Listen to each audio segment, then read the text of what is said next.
There's been a whiplash or a 180 in U.S. thinking and policy toward the Chinese relationship writ large, the economic relationship, and then within that, particularly the technological relationship. As late as 2010, the official national security strategy of the United States, this is the Obama administration, stated, "We will continue to pursue a positive, constructive, and comprehensive relationship with China."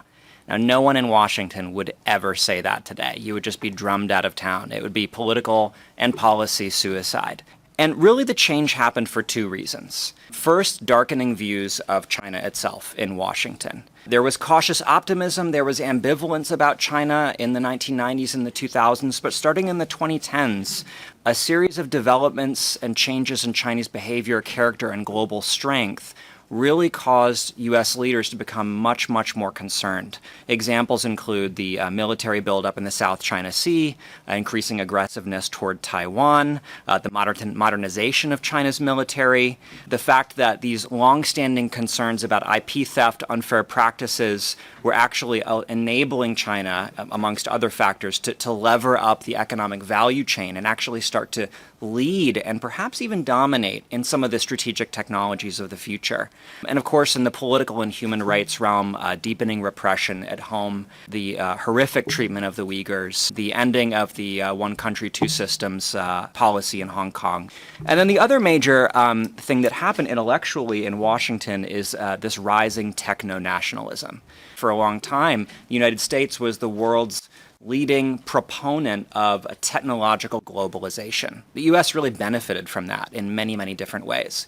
And I think it was mostly other countries that had qualms about that had qualms about the economic fairness of this globalization in the realm of technology, maybe loss of sovereignty in the cyber realm.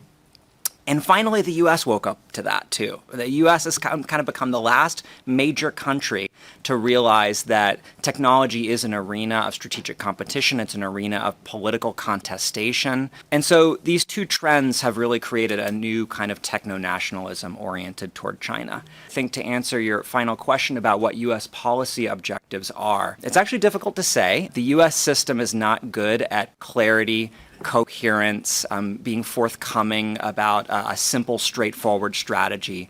But there are a lot of issues kind of floating out there, and I've already mentioned a ton of them. And these have led to concrete decoupling policies. So the military concerns, that has been used to justify export controls on advanced chips. Authoritarianism concerns. For the first time, the U.S. has been placing major Chinese companies on the entity list on the grounds of their involvement in the repression of the Uyghurs. We all know about the 301 investigation, the CHIPS Act. So there have been a huge array of policy changes. And I guess I would just close by saying, really this shift is overdetermined. There are countless U.S. policy objectives being pursued here. And as Dr. Van said, it's really an assembling of a coalition in the United States that is pursuing these interests.